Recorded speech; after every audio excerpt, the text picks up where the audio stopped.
नमः पार्वती पते हर हर महादेव। हरे कृष्णा। प्रिय भक्तजनों, आज फाल्गुन शुक्ल पक्ष की आमल की एकादशी है, जिसे रंगभरी एकादशी कहा जाता है।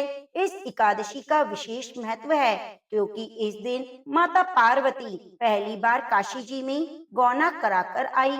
इसी खुशी में भगवान शिव जी ने अपने गणों के साथ होली खेली। नारद पुराण और पद्म पुराण में भगवान श्री कृष्ण कहते हैं, हे अर्जुन, एकादशी व्रत से बड़ा कोई व्रत नहीं। जो व्यक्ति इस दिन व्रत रखकर भक्ति पूर्वक श्री हरि विष्णु और आंवले के वृक्ष की पूजा करता है, कथा का श्रवण करता है, तो वह सभी पापों से मुक्त होकर मोक्ष प्राप्त करता है। तो प्रिय भक्तजनों, आइए एकादशी व्रत कथा को सुनते हैं। उससे पहले सुनते हैं खाटू श्याम बाबा की एक दिव्य कथा। एकादशी के दिन ही श्याम बाबा प्रकट हुए।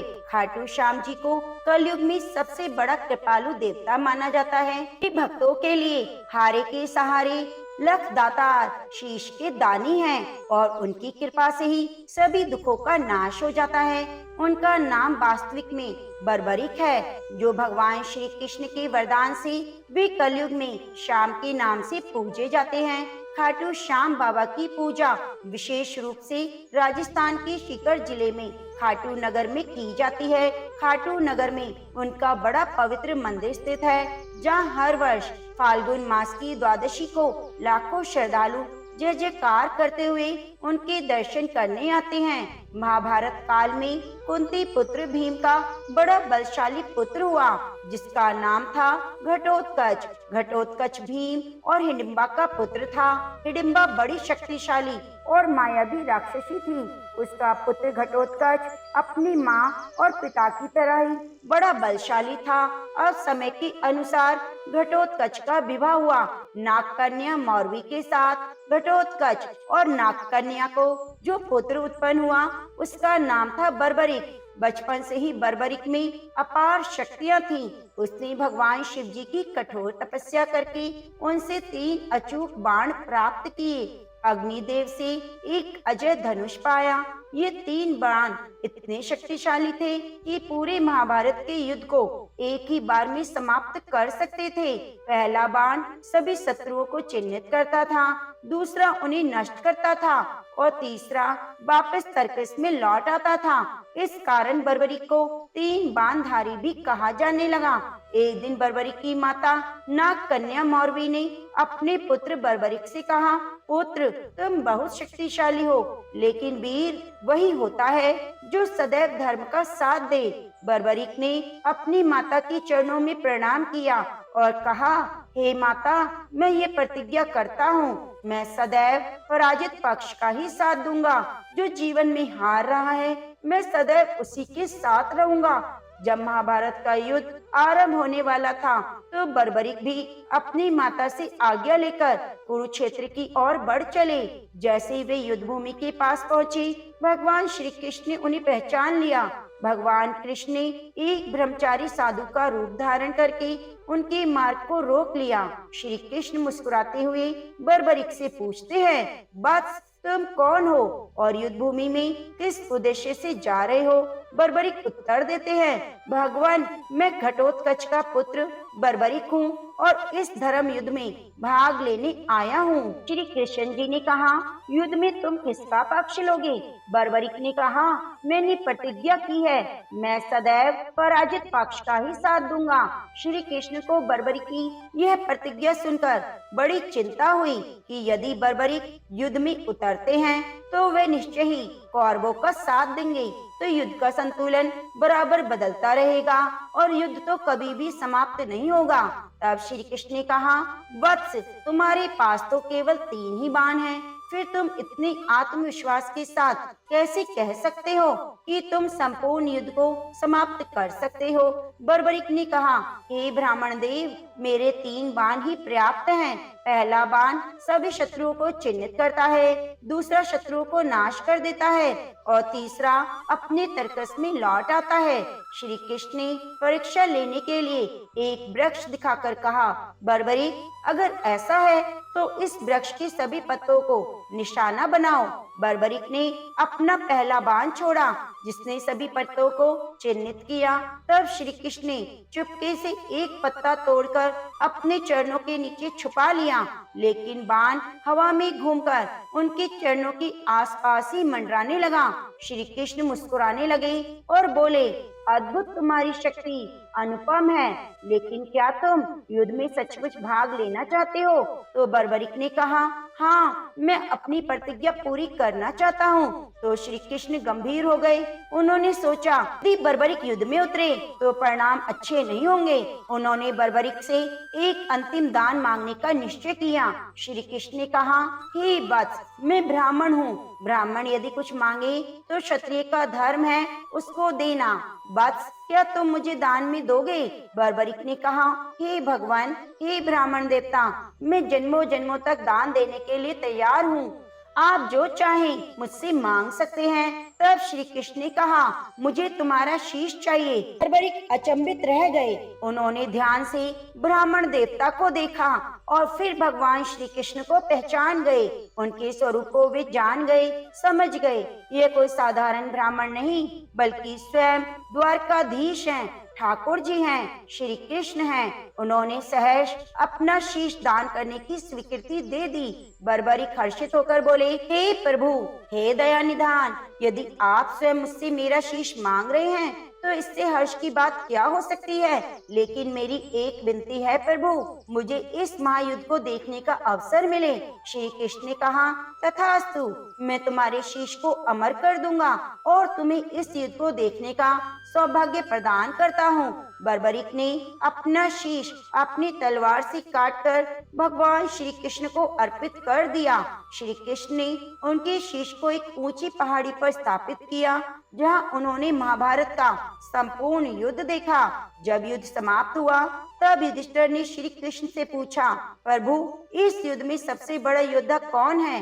भगवान श्री कृष्ण ने बर्बरिक के शीश की ओर इशारा किया और कहा, बर्बरिक से बड़ा योद्धा इस महाभारत और कुरुक्षेत्र में कोई दूसरा नहीं। इस युद्ध का सच्चा विजेता केवल बर्बरिक है। बर्बरिक ने हाथ जोड़ा और भगवान श्री कृष्ण से कहा, इस युद्ध के सच्चे विजेता प्रभु आप हैं, क्योंकि आपकी लीला और सुदर्शन चक्र के बिना यह युद्ध कभी जीता ही नहीं जा सकता था। प्रिय भक्तजनों, भगवान श्री कृष्ण ने बर्बरिक के त्याग से प्रसन्न होकर बर्बरिक से कहा, हे बर्बरिक, मैं आज तुम्हें अपना नाम देता हूँ, श्याम। मैं तुम्हें आज से अपना श्याम नाम देता हूँ। आज से संसार तुम्हें खाटू श्याम के नाम से जानेगा। तब से उनका नाम बर्बरिक के स्थान पर खाटू श्याम पड़ गया। स्थानीय लोगों के अनुसार पीपल के पेड़ के पास एक गाय प्रतिदिन अपने आप दूध देती थी। ऐसे में जब लोगों ने उस स्थान की खुदाई की तो वहाँ से बर्बरिक का श्याम बाबा का सिर निकला। बाबा श्याम का यह शीश फाल्गुन मास की 11 को प्राप्त हुआ, इसलिए बाबा श्याम का जन्म उत्सव फाल्गुन माह के 11 को मनाया जाता है। खुदाई के बाद ग्रामीणों ने बाबा श्याम का सिर चौहान वंश की नर्मदा देवी को सौंप दिया। उसके बाद नर्मदा देवी ने बाबा श्याम को गर्भगृह में स्थापित किया और जिस स्थान से बाबा श्याम का सिर निकला वहाँ एक श्याम कुंड बन गया। ये भक्तगणों, श्री खाटू श्याम जी भक्तों के संकट को हरने वाले हैं, उनकी मनोकामनाओं को पूरी करने वाले हैं। उनकी शरण में आने से सभी दुख समाप्त हो जाते हैं और जीवन में सुख शांति की प्राप्ति होती है। तो प्रेम से बोलिए, हारे के सहारे लख दातार शीश के दानी श्याम प्यारे की जय। जय हो श्याम बाबा, हर हर महादेव। प्रिय भक्तजनों, अब आइए सुनते हैं बड़ी ही श्रद्धा और प्रसन्नचित मन से आमल की एकादशी की संपूर्ण व्रत कथा। प्रिय भक्तजनों, यदि आपको हमारे द्वारा सुनाई गई कथाएं अच्छी लग रही हैं, तो कृपया वीडियो को लाइक करके प्यारा सा कमेंट करना ना भूलें। जय श्री गणेश। आमल की यानी आंवला को शास्त्रों में श्रेष्ठ स्थान प्राप्त है। विष्णु जी ने जब सृष्टि की रचना के लिए ब्रह्मा जी को जन्म दिया था, उसी समय उन्होंने आंवले के वृक्ष को जन्म दिया। आंवले को भगवान विष्णु ने आदि वृक्ष के रूप में प्रतिष्ठित किया और इसके हर अंग में ईश्वर का स्थान माना गया है। के पालनकर्ता भगवान श्री विष्णु जी की विशेष कृपा से सृष्टि के आरंभ में ही आंवले के वृक्ष की उत्पत्ति हुई थी। श्री विष्णु जी की नाभि से ब्रह्मा जी की उत्पत्ति हुई।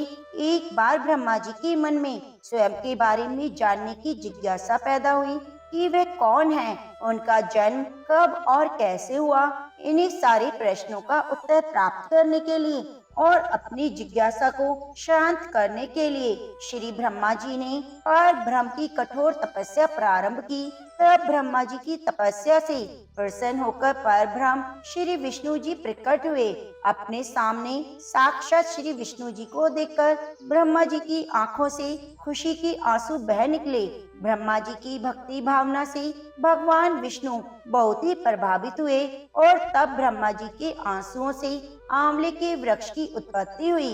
तब श्री विष्णु जी ने ब्रह्मा जी से कहा, आपके आंसुओं से उत्पन्न आंवले का वृक्ष मुझे अत्यंत प्रिय रहेगा और आमल की एकादशी के दिन आंवले के वृक्ष की जो भी व्यक्ति पूजा करेगा उसके सभी पाप नष्ट हो जाएंगे और अंत में वैकुंठ धाम की प्राप्ति होगी। इस दिन आमल की एकादशी का व्रत करने से और कथा को सुनने से 1000 गोदान की बराबर पुण्य फल की प्राप्ति होती है। 88,000 ऋषियों को संबोधित करते हुए सूत जी ने कहा, हे विप्रो, प्राचीन काल की बात है। राजा मानधाता ने वशिष्ठ जी से पूछा, हे वशिष्ठ जी, यदि आप मुझ पर प्रसन्न हैं तो ऐसे व्रत का विधान बताने की कृपा करें जिससे मेरा कल्याण हो।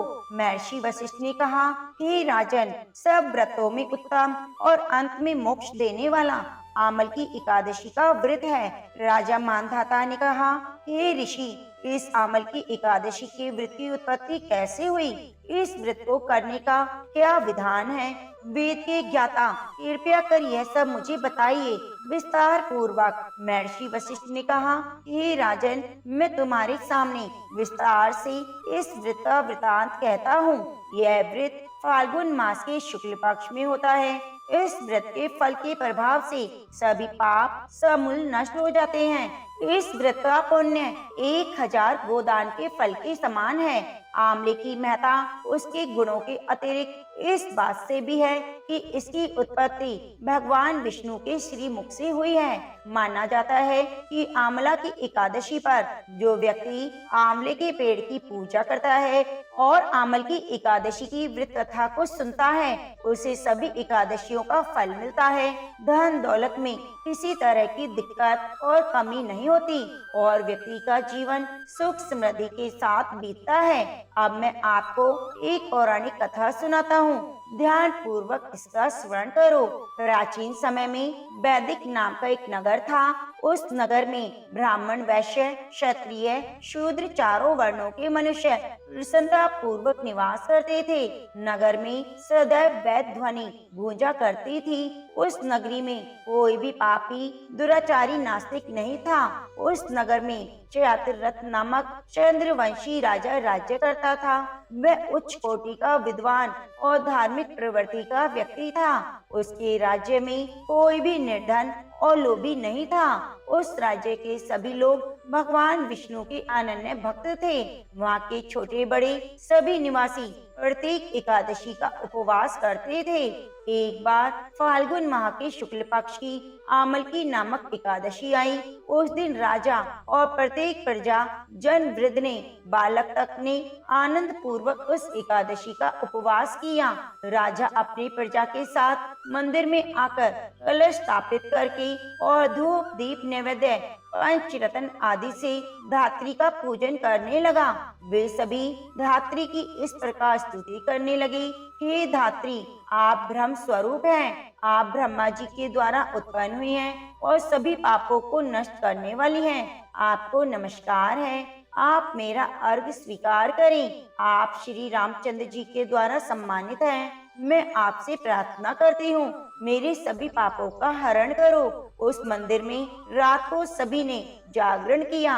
रात के समय उस स्थान पर एक बहेलिया आया। वह महाताप और दुराचारी था। उसने कुटुंब का पालन यह जीव हिंसा करके की थी। वह भूख और प्यास से अत्यंत व्याकुल था।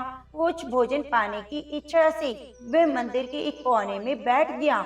उस स्थान पर बैठकर वह भगवान विष्णु की कथा और एकादशी महात्म्य को सुनने लगा। इस प्रकार उस बहेलिये ने संपूर्ण रात्रि अन्य लोगों के साथ जागरण कर व्यतीत कर दी। सभी लोग अपने अपने निवास पर चले गए। इस प्रकार वह बहेलिया भी अपने घर चला गया और वहां जाकर भोजन किया। उस समय व्यतीत होने के बाद उस बहेलिये की मृत्यु हो गई। हालांकि जीव हिंसा के कारण वह घोर नरक का गामी हुआ था, परंतु इस दिन आमल की एकादशी का व्रत और जागरण के प्रभाव से उससे राजा विदुरथ के यहाँ जन्म लिया। उसका नाम वसुरथ रखा गया। बड़ा होने पर वह चतुरंगनी सेना सहित धन धान्य से युक्त होकर 10,000 ग्रामों का संचालन करने लगा और तेज में सूर्य के समान, कांति में चंद्रमा के समान, भगवान विष्णु के समान तेज और क्षमा में पृथ्वी के समान था। वह अत्यंत धार्मिक, सत्यवादी, कर्मवीर और विष्णु जी का भक्त था। वह प्रजा का समान भाव से पालन करता। दान देना उसका नित्य कर्म था। एक समय राजा वसुरथ ने शिकार खेलने के लिए गए। देव योग से वे वन में रास्ता भटक गए और दिशा ज्ञान न होने के कारण उसी वन में एक वृक्ष के नीचे सो गए। उस समय बाद पहाड़ी डाकू वहां आए और राजा को अकेला देकर मारो मारो चिल्लाते हुए बेकसूर राजा की ओर दौड़े। वह डाकू कहने लगे, इस दुष्ट राजा ने हमारे माता पिता, पुत्र पौत्र आदि सभी संबंधियों को मारा है और देश से निकाल दिया है। अब हम इसे मारकर अपना अपमान का बदला लेंगे। इतना कहकर वे डाकू राजा को मारने लगे। उस पर अस्त्र शस्त्र का प्रहार करने लगे। डाकुओं के वह अस्त्र शस्त्र राजा के शरीर से स्पर्श होते ही नष्ट होने लगे और राजा को वह शस्त्र पुष्पों के समान प्रतीत होने लगे। उस समय बाद प्रभु इच्छा से उन डाकुओं के अस्त्र शस्त्र उन्हीं पर प्रहार करने लगे, जिससे वे सभी डाकू मूर्छित हो गए। उसी समय राजा के शरीर से एक दिव्य देवी प्रकट हुई। वह देवी अत्यंत सुंदर थी और सुंदर वस्त्रों और आभूषणों से अलंकृत थी। उसकी भ्रूणी रेडी थी और नेत्रों से क्रोध की अग्नि निकल रही थी। उस समय वह लपटे काल के समान प्रतीत होती थी। उसे देखते ही देखते सब डाकुओं का समूल नाश कर दिया। नींद से उठने पर राजा ने वहां अनेक डाकुओं को मृत पड़ा देखा। वह सोचने लगा, इसने इन्हें मारा है। इस वन में मेरा कौन हितैषी है? राजा वसुरथ था। उसी समय आकाशवाणी हुई, राजन, इस संसार में भगवान विष्णु के अतिरिक्त तेरी रक्षा कौन कर सकता है? इस आकाशवाणी को सुनकर राजा ने भगवान विष्णु को स्मरण कर उन्हें प्रणाम किया। उसके बाद अपने नगर को वापस आ गया। सुख पूर्वक राजा राज्य करने लगा। महर्षि वशिष्ठ जी ने कहा, हे राजन, यह सब आमल की एकादशी के व्रत का प्रभाव था। जो मनुष्य एक भी आमल की एकादशी का व्रत करता है वह प्रत्येक कार्य में सफल होता है और अंत में वैकुंठ धाम को जाता है। भगवान श्री हरि की शक्ति हमें सभी कष्टों से मुक्ति प्रदान करती है। यह मनुष्य की ही नहीं अपितु देवताओं की रक्षा करने में भी पूर्णतः समर्थ है। इस शक्ति के बल से भगवान विष्णु ने मधुकैटभ नाम के राक्षसों का संहार किया। तो प्रेम से बोलिए लक्ष्मी नारायण भगवान की जय। आइए बड़े ही प्रेम से एकादशी माता की कथा को सुनते हैं। इन कथाओं को सुनने से ही एकादशी का व्रत पूर्ण माना जाता है। एक बार एक बूढ़ी माँ ने एक बार एकादशी का व्रत रखा। बड़ी ही भक्ति भाव से पूजा अर्चना की। उन्हें वृद्ध अवस्था में क्या बाधा थी, तो वे अपने पुत्र पौत्रों की सुख सुविधा के लिए व्रत रखने लगी थी। वे दिन भर तो जरा कठोर मन करके अपनी प्यास को रोके रहीं।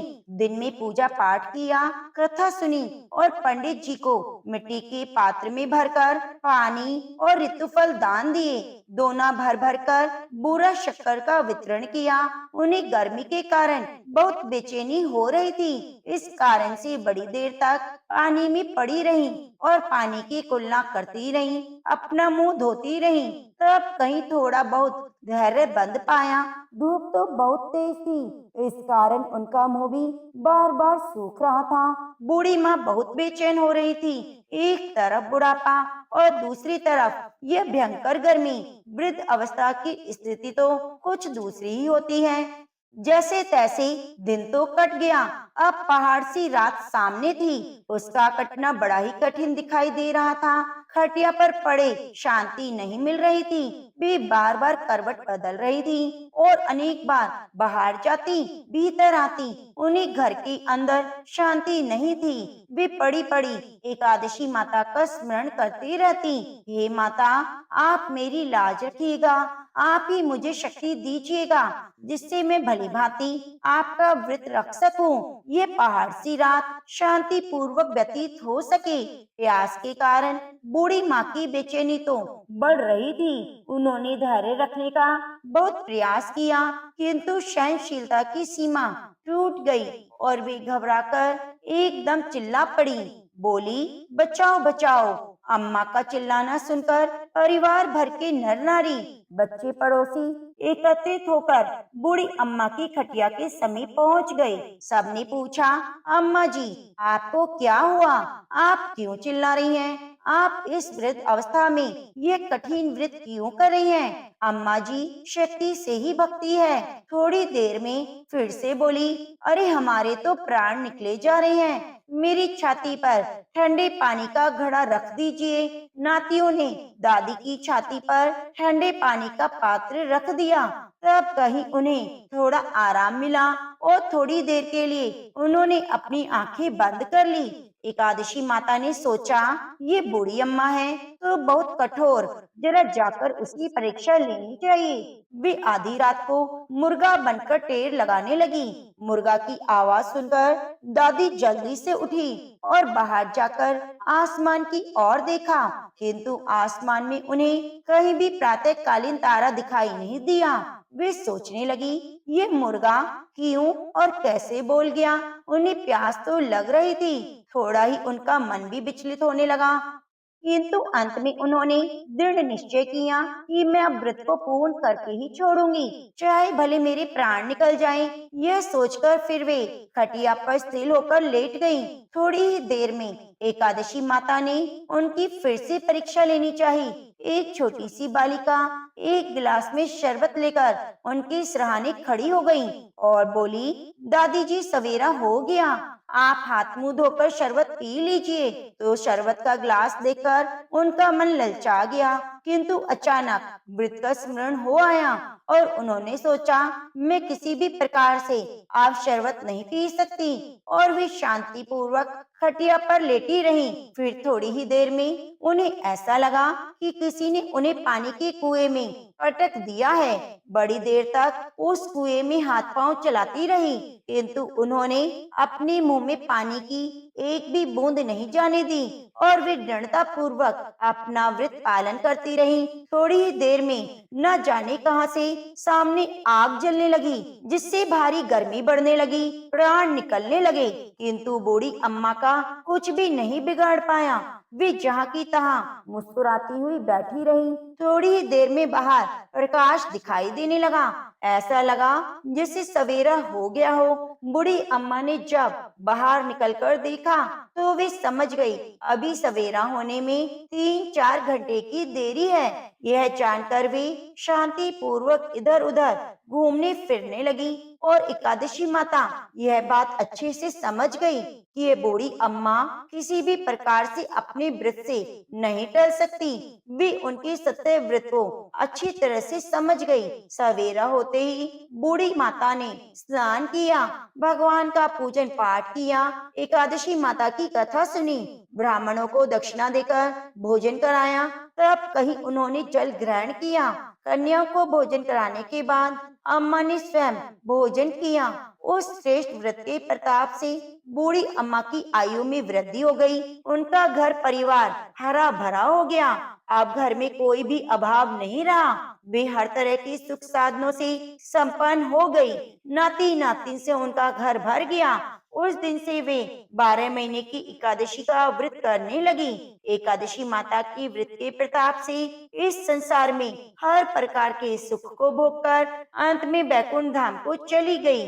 जैसे एकादशी माता ने बूढ़ी माता और उनके परिवार को हरा भरा किया, ऐसे एकादशी माता हम सभी की मनोकामनाओं को पूरी करना। तो प्रेम से बोलिए तुलसी शालिग्राम भगवान की जय।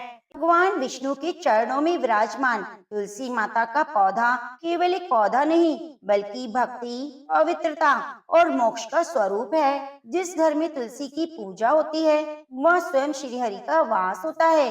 पुराणों में वर्णन है कि कोई भी व्रत कथा या पूजा तब तक पूर्ण नहीं होती जब तक उसमें भगवान विष्णु को तुलसी पत्र अर्पित न किया जाए। तुलसी माता की कथा सुनने और तुलसी माता की पूजा करने से मन और घर की शुद्धि होती है, अकाल मृत्यु से मुक्ति मिलती है, व्रत और कथा का पूर्ण फल प्राप्त होता है।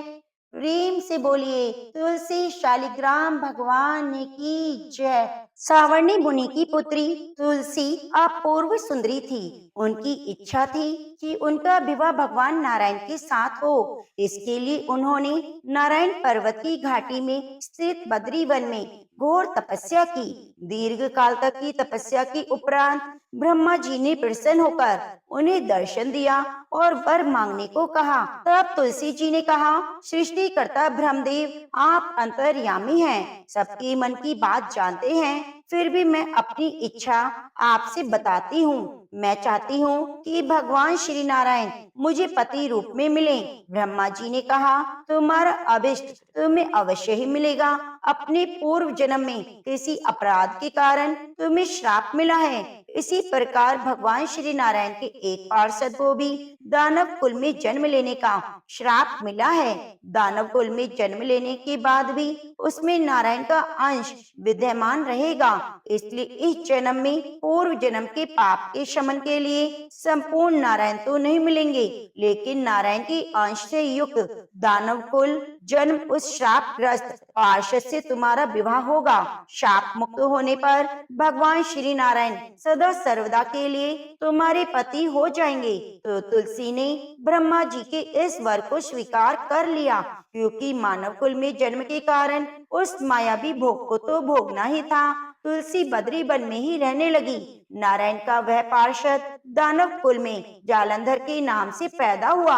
कुछ दिनों बाद वह भ्रमण करता हुआ बद्री वन में आया। यह तुलसी को देखते ही वह उस पर मंत्र मुग्ध हो गया। तुलसी के सामने उसने अपने विवाह का प्रस्ताव रखा। इतने में ही वह ब्रह्मा जी आ गए और तुलसी से कहा, तुलसी, जालंधर को देखो, उसका स्वरूप है देवताओं के समान। दानव कुल में जन्म लेने के बाद भी लगता है जैसे इसके शरीर में नारायण का वास है। तुम प्रस्ताव को सहज स्वीकार कर लो। तुलसी को भी लगा कि उसकी तपस्या पूर्ण हो गई, उससे इच्छित फल मिला है। तब जालंधर के साथ उसका गंधर्व विवाह हो गया और वह जालंधर के साथ उसके महल में पत्नी बनकर आ गई। जालंधर ने अपनी परम सुंदरी सती साध्वी पत्नी तुलसी के साथ बहुत दिनों तक राज्य किया। उसने अपने राज्य का इतना विस्तार किया कि देवलोक तक उसके अधिकार में आ गया। स्वर्ग का सुख भोगने वाले देवताओं की दशा भिखारियों जैसी हो गई।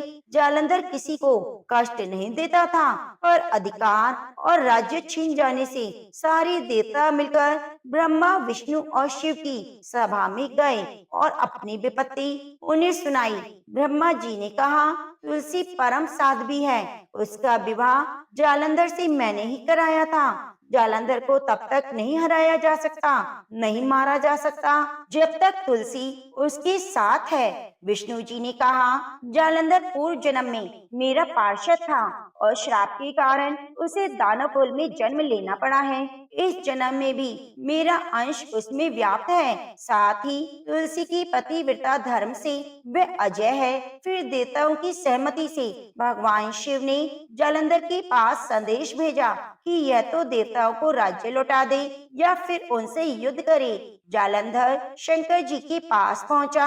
उसने कहा, देवाधिदेव, आपके लिए देवताओं का पक्ष लेना उचित नहीं। राज्य बढ़ाना हर राजा का कर्तव्य है। मैं किसी को दुखी नहीं कर रहा हूँ। देवताओं से कहिए कि वह मेरी प्रजा बनकर रहे। मैंने आपका कोई अपमान नहीं किया है। हमारा आपका युद्ध शोभा नहीं देता। अगर आप हार गए तो बड़ी लज्जा की बात होगी। मैं हार गया तो आपकी कीर्ति बहुत अधिक नहीं बढ़ेगी। भगवान शंकर हंसने लगे। तो सब रहस्य समझते थे। तुलसी और जालंधर के पूर्व जन्म के श्राप की अवधि लगभग अब पूरी हो चुकी थी। फिर शंकर जी बोले, इसमें कीर्ति और लज्जा की बात नहीं। तुम देवों को राज्य लौटाकर उन्हें उनके पद पर प्रतिष्ठित होने दो। युद्ध से बचने का यह एक उपाय है। तब जालंधर ने कहा, मैंने युद्ध के बल से देवलोक जीता है। कोई उसे युद्ध के द्वारा ही वापस ले सकता है। यह मेरा अंतिम उत्तर है। अब मैं जा रहा हूँ। ऐसा कहकर जालंधर वहाँ से चला गया। उसने अपनी पत्नी तुलसी को सारी बातें बताई और कहा, कर्म भोग सब काल सूत्र में बंधा है। जीवन में हर्ष शोक भय दुख सुख मंगल अमंगल काल के अधीन है। हम तो केवल निमित्त हैं। संभव है भगवान शिव देवों का पक्ष लेकर मुझसे युद्ध करें। तुम चिंता मत करना। तुम्हारा सतत्व तेज मेरी रक्षा करेगा। दूसरे दिन भगवान शंकर के नेतृत्व में देवताओं ने युद्ध छेड़ दिया। जालंधर ने भीषण बाण की वर्षा की। उसका वेग रोक दिया। उसके प्रहार से देवता डगमगाने लगे। उसने दानवी शक्ति का प्रयोग करके मायावी युद्ध आरंभ कर दिया।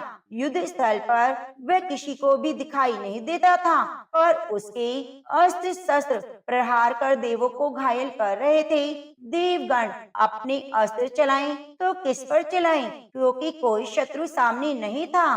कई दिनों तक इस तरह भयंकर युद्ध चलता रहा। जालंधर पराजित नहीं हुआ। तब शिव जी ने विष्णु जी से कहा, विष्णु जी, तुम कुछ उपाय करो, अन्यथा मेरा तो सारा यश मिट्टी में मिल जाएगा। विष्णु जी ने सोचा, बल से तो जालंधर को हराया नहीं जा सकता, इसलिए छल का ही सहारा लेना पड़ेगा। उन्होंने तुरंत अपना स्वरूप जालंधर जैसा बनाया और अस्त्र शस्त्र से सुसज्जित होकर तुलसी जी के पास पहुंच गए। बोले, प्रिय, मैं युद्ध जीत गया। सारे देवता भगवान शंकर समेत हार गए। इस खुशी में आओ, मैं तुम्हें अपने अंग लगा लूं। पति को प्रत्यक्ष खड़ा देखकर और विजय का समाचार सुनकर वह दौड़कर मायावी जालंधर के गले से लिपट गई और इस प्रकार पति पत्नी दोनों में आलिंगन होकर खूब खुशी मनाई। पर पुरुष के साथ इस प्रकार के व्यवहार से उसका सतत्व तेज नष्ट हो गया। उसका सतत्व तेज जो जालंधर के कवच के रूप में रक्षा कर रहा था, वह कवच नष्ट हो चुका था। जालंधर शक्तिहीन हो गया। यह जानते ही भगवान शंकर ने अपने त्रिशूल से प्रहार किया। उस प्रहार के लगते ही जालंधर जलकर भस्म हो गया और जालंधर के मरने को जानकर विष्णु अपने असली रूप में आ गए। सामने अपने पति जालंधर के स्थान पर भगवान विष्णु को खड़ा देखकर तुलसी बहुत ही हैरान हुई। उसको पता लग गया कि स्वयं नारायण ने उसके साथ छल किया है। क्रोध में आकर तुलसी जी ने श्राप दिया कि एक सती स्त्री का सतत्व भंग करने की अपराध में तुम हृदयहीन पत्थर हो जाओगे। विष्णु जी ने तुलसी जी के श्राप को शिरोधार्य करा और कहा, देवी, तुम्हारे और जालंधर के कल्याण के लिए मुझे ऐसा करना पड़ा। तुम दोनों को श्राप मुक्त करना था। तुम भी अब अपना शरीर त्याग कर तुलसी बिरवा के रूप में जन्म लोगी और मेरी पूजा तुलसी दल से होगी। मैं शालिग्राम पत्थर बनूंगा। मेरे शीर्ष पर तुम सादर विराजमान रहोगी। तुम्हारे पति की हड्डियों के चूर्ण से शंख की उत्पत्ति होगी। उस शंख ध्वनि से देवताओं और मेरी पूजा आराधना होगी। जहाँ शंख ध्वनि होगी वह मंगलमय होगा। मैं विराजमान रहूंगा। तुमने पूर्व जन्म में बद्री वन में मुझे पाने के लिए बड़ी कठोर तपस्या की थी। अब अगले जन्म में मैं नारायण प्रस्तर के रूप में बद्रीनाथ वन में स्थापित होऊंगा और मेरी पूजा अर्चना फल फूल से न होकर तुम्हारे तुलसी दल से होगी। मेरे शीश पर विराजमान होकर मुझे तुम सबसे ऊंचा पद प्राप्त करोगी। तो प्रेम से बोलिए लक्ष्मी नारायण भगवान की जय। तो आज मैं आपको सुनाने जा रही हूँ तिरुपति बालाजी की बड़ी ही दुर्लभ कथा। तो आप इस कथा को पूरा पूरा अवश्य सुनिए। तो प्रेम से बोलिए तिरुपति बालाजी की जय। बालाजी मंदिर भारत के एक प्रसिद्ध मंदिर है और इस मंदिर में भगवान विष्णु के एक अवतार स्वामी वेंकटेश्वर विराजमान है। इसी वजह से मंदिर को प्रसिद्ध रूप से स्वामी वेंकटेश्वर मंदिर के नाम से जाना जाता है। भगवान वेंकटेश्वर को विष्णु जी का एकमात्र उस रूप से जाना जाता है जिन्होंने कलयुग के कष्टों से लोगों को बचाने के लिए अवतार लिया। एक बार सभी देवताओं ने मिलकर एक यज्ञ करने का निश्चय किया। यज्ञ की तैयारियां पूर्ण हो गई। तभी वेद ने एक प्रश्न किया तो एक व्यवहारिक समस्या आ खड़ी हुई। ऋषि मुनियों द्वारा किए जाने वाले यज्ञ का भविष्य तो देवगण ग्रहण करते थे, लेकिन देवों द्वारा यज्ञ की पहली आहुति किसकी मानी जाएगी? सर्वश्रेष्ठ देव का निर्धारण जरूरी था। तो फिर अन्य सभी देवों को यज्ञ भाग प्रदान करें। ब्रह्मा विष्णु महेश परमात्मा थे, इनमें श्रेष्ठ कौन है? इसका निर्णय आखिर हो तो कैसे हो? भृगु जी ने इसका दायित्व संभाला। वे देवों की परीक्षा लेने चले। ऋषियों से विदा लेकर वे सर्वप्रथम अपने पिता ब्रह्मदेव के पास पहुंचे। ब्रह्मा जी की परीक्षा लेने के लिए भृगु ने उन्हें प्रणाम नहीं किया। इससे ब्रह्मा जी अत्यंत ही कुपित हुए। उन्हें शिष्टता सिखाने का प्रयत्न किया। भृगु को गर्व था कि वह तो परीक्षा लेने आए हैं, पिता पुत्र का आज क्या रिश्ता? भृगु ने ब्रह्मदेव जी से अशिष्टता कर दी। ब्रह्मा जी का क्रोध बढ़ गया और अपना कमंडल लेकर पुत्र को मारने के लिए भागे। भृगु किसी तरह से वहां से जान बचाकर भाग चले। इसके बाद वे शिव जी के लोक कैलाश गए। भृगु ने फिर से धृष्टता दिखाई। बिना कोई सूचना दिए, बिना शिवगणों से आज्ञा लिए वे सीधे कैलाश पहुंच गए, जहाँ शिव जी माता जी पार्वती जी के साथ विश्राम कर रहे थे। आए तो आए, साथ ही अशिष्ट आचरण भी किया। शिव जी शांत रहे, पर भृगु ना समझे। शिव जी को क्रोध आया तो उन्होंने अपना त्रिशूल उठाया। भृगु वहां से भागे और अंत में भगवान विष्णु के पास क्षीर सागर में पहुंचे। श्री हरि विष्णु शेष शैया पर लेटे निद्रा में थे और देवी लक्ष्मी उनकी चरण दबा रही थी। महर्षि भृगु 2 स्थानों से अपमानित होकर भगाए गए थे। उनका मन बहुत दुखी था और विष्णु जी को सोता देख उन्हें न जाने क्या हो गया। उन्होंने विष्णु जी को जगाने के लिए उनकी छाती पर एक लात जमा दी। विष्णु जी जाग उठे और बोले, मेरी छाती वज्र के समान कठोर है और आपका शरीर ताप के कारण दुर्बल हो गया है। कहीं आपके पैर में चोट तो नहीं आई? आपने मुझे सावधान करके कृपा की। आपका चरण चिन्ह मेरी वक्ष पर सदा अंकित रहेगा। भृगु को बड़ा आश्चर्य हुआ। उन्होंने तो भगवान की परीक्षा लेने के लिए अपराध किया था, परंतु भगवान तो दंड देने के बदले मुस्कुरा रहे थे। उन्होंने निश्चय किया, श्री हरि सी विनम्रता किसी में नहीं। वास्तव में विष्णु जी ही सबसे बड़े देवता हैं। भृगु जी ने लौटकर सभी ऋषियों को पूरी घटना सुनाई। सभी ने एक मत यह निश्चय किया कि भगवान विष्णु को ही यज्ञ का प्रधान देवता समझकर मुख्य भाग दिया जाएगा। लक्ष्मी जी ने भृगु को अपने पति की छाती पर लात मारते देखा तो उन्हें बड़ा क्रोध हुआ, परंतु उन्हें इस बात का भी शोक था कि श्री हरि ने उन्हें दंड ना दिया, बल्कि उनके चरण पकड़ लिए और उनसे क्षमा मांगने लगे। क्रोध से तमतमाई महालक्ष्मी को लगा कि जिस पति को संसार का सबसे शक्तिशाली समझती हैं, वह तो निर्बल है। ये धर्म की रक्षा के लिए अधर्म हो, दुष्टों का नाश कैसे करते होंगे। महालक्ष्मी ग्लानि से भर गई और उनका मन श्री हरि से उचट गया। उन्होंने श्री हरि और बैकुंठ लोक दोनों को त्याग कर निश्चय कर लिया। स्त्री का स्वाभिमान उनके स्वामी के साथ बंधा होता है। उनके समक्ष कोई स्वामी पर प्रहार करे और स्वामी प्रतिकार भी न करे, यह बात मन में कौंधती रही। यह स्थान वास के योग्य नहीं, त्याग कैसे करें? श्री हरि से ओझल होकर रहना कैसा होगा?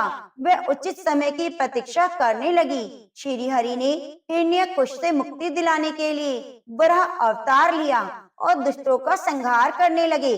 महालक्ष्मी ने यह उचित समय समझा। उन्होंने बैकुंठ का त्याग कर दिया और पृथ्वी पर एक वन में तपस्या करने लगी। श्री हरि और बैकुंठ का त्याग कर महालक्ष्मी पृथ्वी पर एक वन में तपस्या करने लगी। तप करते करते उन्होंने अपना शरीर छोड़ दिया। विष्णु जी वराह अवतार का अपना कार्य पूर्ण कर बैकुंठ लोक को लौटे, पर लक्ष्मी जी नहीं मिली। वे उन्हें खोजने लगे। श्री हरि ने उन्हें तीनों लोकों में खोजा, किंतु तप करके माता लक्ष्मी ने भ्रमित करने की अनुपम शक्ति प्राप्त कर ली थी। उसी शक्ति से उन्होंने श्री हरि को भ्रमित कर रखा था। आखिर श्री हरि को पता लग ही गया, लेकिन तब तक वह अपना शरीर छोड़ चुकी थी। दिव्य दृष्टि से उन्होंने देखा कि लक्ष्मी जी ने चोल राजा के घर में जन्म लिया है। श्री हरि ने सोचा उनकी पत्नी ने उनका त्याग सामर्थ्यहीन समझने के भ्रम में किया, इसलिए वह उन्हें पुनः प्राप्त करने के लिए अलौकिक शक्तियों का प्रयोग नहीं करेंगे। महालक्ष्मी ने मानव रूप धरा तो अपनी प्रिय पत्नी को प्राप्त करने के लिए साधारण मानवों के समान व्यवहार करेंगे और महालक्ष्मी जी का हृदय और विश्वास जीतेंगे। भगवान ने श्रीनिवास का रूप धरा और पृथ्वी लोक पर चोल नरेश के राज में निवास करते हुए महालक्ष्मी से मिलन के लिए उचित अवसर की प्रतीक्षा करने लगे। वहाँ के राजा निसंतान थे। उन्होंने सुखदेव जी की आज्ञा से संतान प्राप्ति यज्ञ किया। यज्ञ के बाद यज्ञशाला में राजा को हल जोतने को कहा गया। राजा ने हल जोता तो हल का फल किसी वस्तु से टकराया। राजा ने उस स्थान को खोदा तो एक पेटी के अंदर सहस्त्र दल कमल पर एक कन्या विराजमान थी। वह महालक्ष्मी जी थी। राजा के मन की मुराद पूरी हुई, क्योंकि कन्या कमल के फूल में मिली थी, इसलिए उनका नाम पद्मावती रखा गया। पद्मावती नाम के अनुरूप ही रूपवती और गुणवती थी। साक्षात लक्ष्मी जी का अवतार पद्मावती विवाह के योग्य हुई। एक दिन वह बाग में फूल चुन रही थी। उस वन में बालाजी यानी कि श्रीनिवास जी आखेट के लिए आए। उन्होंने देखा एक हाथी एक युवती के पीछे पड़ा है और डरा रहा है। राजकुमारी के सेवक भाग खड़े हुए। श्रीनिवास जी ने तीर चलाकर हाथी को रोका। पद्मावती की रक्षा की। श्रीनिवास और पद्मावती ने एक दूसरे को देखा और एक दूसरे पर मोहित हो गए। दोनों के मन में परस्पर अनुराग पैदा हो गया, लेकिन दोनों बिना कुछ कहे अपने अपने घर को लौट आए। श्रीनिवास घर तो लौट आए, लेकिन मन पद्मावती में बस गया। वे पद्मावती का पता लगाने के लिए उपाय सोचने लगे। उन्होंने ज्योतिषी का रूप धारण किया और भविष्य बाँचने वाले के बहाने पद्मावती को ढूंढने निकले। धीरे धीरे ज्योतिष श्रीनिवास की ख्याति पूरे चोल राज्य में फैल गई। पद्मावती के मन में भी श्रीनिवास के लिए प्रेम हुआ। वे उनसे मिलने को व्याकुल थी, किंतु कोई पता ठिकाना न होने के कारण उनका मन चिंतित था। इस चिंता और प्रेम भ्रम में उन्होंने भोजन, श्रृंगार आदि सभी का त्याग कर दिया। इसके कारण उनका शरीर कृशकाय होता चला गया। राजा से पुत्री की यह दशा देखी नहीं जा रही थी। वह चिंतित थे। ज्योतिषी की प्रसिद्धि की सूचना राजा को भी हुई। राजा ने ज्योतिषी श्रीनिवास को बुलाया और सारी बात बताकर अपनी कन्या की दशा का कारण बताने को कहा। श्रीनिवास राजकुमारी का हाल समझने पहुँचे तो पद्मावती को देखकर प्रसन्न हो गए। उनका उपक्रम सफल रहा था। उन्होंने पद्मावती का हाथ अपने हाथ में लिया। कुछ देर तक पढ़ने का स्वांग करने के बाद बोले, महाराज, आपकी पुत्री प्रेम के ब्रह में जल रही है। आप इसका शीघ्र विवाह कर दें तो स्वस्थ हो जाएगी। पद्मावती ने अब श्रीनिवास की ओर देखा तो देखते ही पहचान लिया। उनके मुख पर प्रसन्नता के भाव आए और वह हंसी। काफी दिनों बाद पुत्री को प्रसन्न देख राजा को लगा कि ज्योतिष का अनुमान बिल्कुल सही है। राजा ने श्रीनिवास से पूछा, ज्योतिष महाराज, यदि आपको पता है मेरी पुत्री प्रेम के विरह में पीड़ित है, तो आपको यह भी सूचना होगी कि मेरी पुत्री को किससे प्रेम हुआ है। उसका विवाह करने को मैं तैयार हूँ, आप उसका परिचय दें। श्रीनिवास ने कहा, आपकी पुत्री एक दिन वन में फूल चुनने गई। एक हाथी ने उन पर हमला किया तो आपकी सैनिक और दासियां भाग खड़ी हुई। राजकुमारी के प्राण एक धनुर्धर ने बचाए।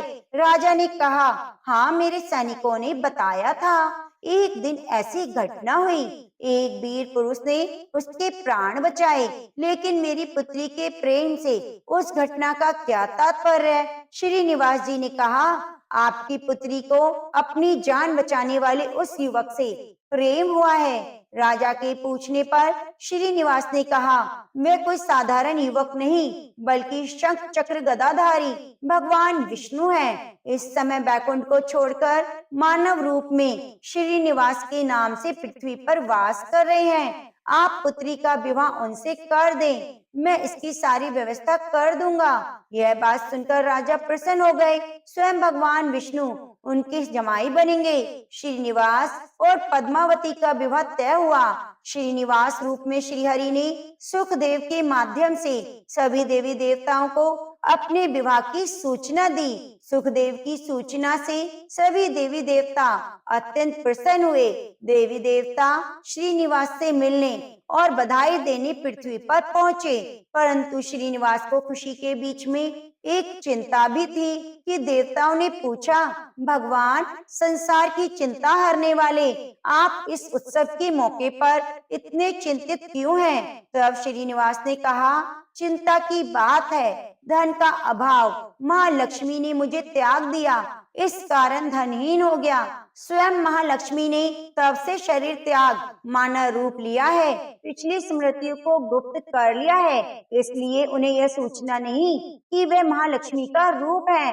वह तो स्वयं को राजकुमारी पद्मावती मानती हैं। मैंने निर्णय किया है कि जब तक मैं उन्हें पुनः प्राप्त नहीं कर लेता, अपनी माया का मैं उन्हें आभास नहीं कराऊंगा। इस कारण मैं साधारण मनुष्य का जीवन व्यतीत कर रहा हूँ। राजा की पुत्री से शादी करने और घर बसाने के लिए धन, वैभव, ऐश्वर्य की जरूरत है। वे मैं कहाँ से लाऊं? स्वयं नारायण को धन की कमी सताने लगी। मानव रूप में आए प्रभु को भी विवाह के लिए धन की आवश्यकता हुई। यही तो ईश्वर की लीला है। जिस रूप में रहते हैं उस योनि के जीवों के सभी कष्ट सहते हैं। श्री हरि के विवाह के लिए धन का प्रबंध कैसे हो, इस बात से चिंता होने लगी।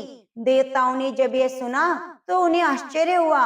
देवताओं ने कहा, कुबेर आवश्यकता के बराबर धन की व्यवस्था कर देंगे। देवताओं ने कुबेर का आह्वान किया। कुबेर जी प्रकट हुए। कुबेर ने कहा, यह तो मेरे लिए प्रसन्नता की बात है कि आपके लिए मैं कुछ कर सकूं। प्रभु, आपके लिए धन का तत्कालीन प्रबंध करता हूँ। कुबेर का कोष आपकी कृपा से है। तब श्री हरि ने कुबेर से कहा, यक्षराज, आपको भगवान भोलेनाथ ने जगत और देवताओं के धन की रक्षा का दायित्व सौंपा है। उनमें से धन मैं अपनी आवश्यकता के हिसाब से ले लूंगा, लेकिन मेरी शर्त है। यह सुनकर सभी देवता आश्चर्य में पड़ गए।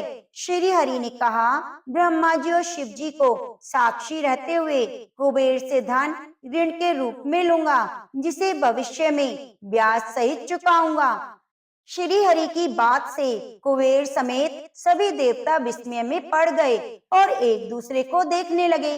कुबेर बोले, भगवान, मुझसे कोई अपराध हुआ क्या? उसे क्षमा कर दो, पर ऐसी बात ना कहो। आपकी कृपा से विहीन होकर मेरा कोष नष्ट हो जाएगा।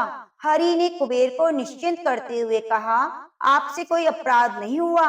मैं मानव की कठिनाई का अनुभव करना चाहता हूँ। मानव रूप में उन कठिनाइयों का सामना करूंगा जो मानव को आती हैं। धन की कमी, ऋण का बोझ सबसे बड़ा है।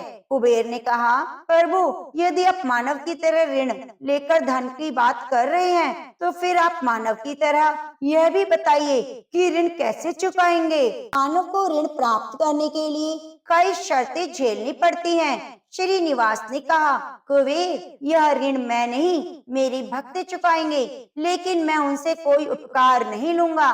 मैं अपनी कृपा से उन्हें धनवान बनाऊंगा। कलयुग में पृथ्वी पर मेरी पूजा धन ऐश्वर्य से परिपूर्ण देवता के रूप में होगी। मेरे भक्त मुझसे धन, वैभव और ऐश्वर्य की मांग करने आएंगे और मेरी कृपा से उन्हें यह प्राप्त होगा। बदले में भक्तों से मैं दान प्राप्त करूंगा जो चढ़ावे के रूप में होगा। मैं इस तरह आपका ऋणी हो चुका हूँ, इस तरह आपका ऋण चुकाता रहूंगा। कुबेर जी ने कहा, भगवान, कलयुग में मानव जाति धन के विषय में बहुत विश्वास के योग्य नहीं रहेगी। उन पर आवश्यकता से अधिक विश्वास करना क्या उचित होगा? तब श्रीनिवास जी बोले, शरीर त्यागने के बाद तिरुपति के तिरुमला पर्वत पर बालाजी के नाम से लोग मेरी पूजा करेंगे। मेरे भक्तों की अटूट श्रद्धा होगी और मेरे आशीर्वाद से प्राप्त धन में मेरा हिस्सा रखेंगे। इस रिश्ते ना कोई दाता होगा, ना कोई याचक। हे कुबेर, कलयुग के आखिर तक भगवान बालाजी धन ऐश्वर्य वैभव के देवता बने रहेंगे। मैं अपने भक्तों को धन से परिपूर्ण करूंगा तो मेरे भक्त दान से न केवल मेरे प्रति अपना ऋण उतारेंगे, बल्कि मेरा ऋण उतारने में भी मदद करेंगे। इस तरह कलयुग की समाप्ति के बाद मैं आपका मूल धन लौटा दूंगा। कुबेर जी ने श्री हरि द्वारा भक्त और भगवान के बीच ऐसे रिश्ते की बात सुनकर प्रणाम किया और धन का प्रबंध कर दिया।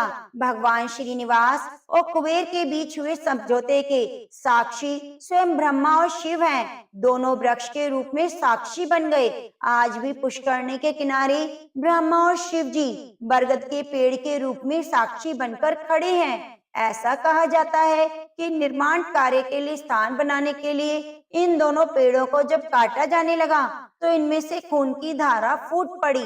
पेड़ काटना बंद करके उनकी देवता की तरह पूजा होने लगी। श्रीनिवास और पद्मावती की शादी पूरे धूमधाम से हुई, जिसमें सभी देवता गण पधारे। भक्त मंदिर में दान देकर भगवान पर चढ़ा ऋण उतार रहे हैं, जो कलयुग के अंत तक जारी रहेगा। तो प्रेम से बोलिए, लक्ष्मी नारायण भगवान की जय, तिरुपति बालाजी की जय। अब आइए सुनते हैं लप्सी तप्सी की कथा। कहते हैं कि लप्सी तप्सी की कथा हमें हर कथा कहानी में जरूर सुननी चाहिए। एक लप्सी था, एक तपसी था। तपसी हमेशा भगवान की तपस्या में लीन रहता। लप्सी रोजाना सवा सेर की लापसी बनाकर भगवान का भोग लगाकर जीम लेता था। एक दिन दोनों लड़ने लगे। तपसी बोला, मैं रोज भगवान की तपस्या करता हूँ, इसलिए मैं बड़ा हूँ। लप्सी बोला, मैं रोज भगवान का सवा सेर लापसी का भोग लगाता हूँ, मैं बड़ा हूँ। नारद जी वहाँ से गुजर रहे थे। दोनों को लड़ता देखकर उनसे पूछने लगे, तुम क्यों लड़ रहे हो? तपसी ने खुद के बड़ा होने का कारण बताया और लप्सी ने भी अपना कारण बताया। तो नारद जी बोले, तुम्हारा फैसला मैं कर दूंगा। दूसरे दिन लप्सी तपसी नहाकर अपनी रोज की भक्ति करने आए। नारद जी ने छुपकर 1.25 करोड़ की एक एक अंगूठी दोनों के आगे रख दी। तपसी की नजर जब अंगूठी पर पड़ी तो उसने चुपचाप अंगूठी उठाकर अपने नीचे दबा ली। लप्सी की नजर अंगूठी पर पड़ी, लेकिन उसने ध्यान नहीं दिया। भगवान को भोग लगाकर लापसी खाने बैठ गया। नारद जी सामने आए तो दोनों ने पूछा कि बताओ कौन बड़ा? तो नारद जी ने तपसी से खड़ा होने को कहा तो वह खड़ा हुआ तो उसके नीचे दबी हुई अंगूठी दिखाई दी। नारद जी ने तपसी से कहा, तपस्या करने के बाद भी तुमने चोरी करने की आदत नहीं गई, इसलिए लप्सी बड़ा और तुम्हें तुम्हारी तपस्या का कोई फल नहीं मिलेगा। तपसी शर्मिंदा होकर माफी मांगने लगा। उसने नारद जी से पूछा, मुझे मेरी तपस्या का फल कैसे मिलेगा? नारद जी ने कहा, यदि कोई गाय कुत्ते की रोटी नहीं बनाएगा तो उसका फल तुझे मिलेगा। यदि कोई ब्राह्मण को भोजन कराकर दक्षिणा नहीं देगा तो उसका फल तुझे मिलेगा। यदि कोई साड़ी के साथ ब्लाउज नहीं देगा तो उसका फल तुझे मिलेगा। यदि कोई दिए से दिया जलाएगा तो उसका फल तुझे मिलेगा। यदि कोई सारी कहानी कहकर तुम्हारी कहानी नहीं सुनेगा तो उस कथा कहानी का फल तुम्हें मिलेगा। उसी दिन से हर वृत्त कथा कहानी के साथ लपसी तपसी की कहानी भी सुनी जाने लगी। तो प्रेम से बोलिए लपसी तपसी की जय।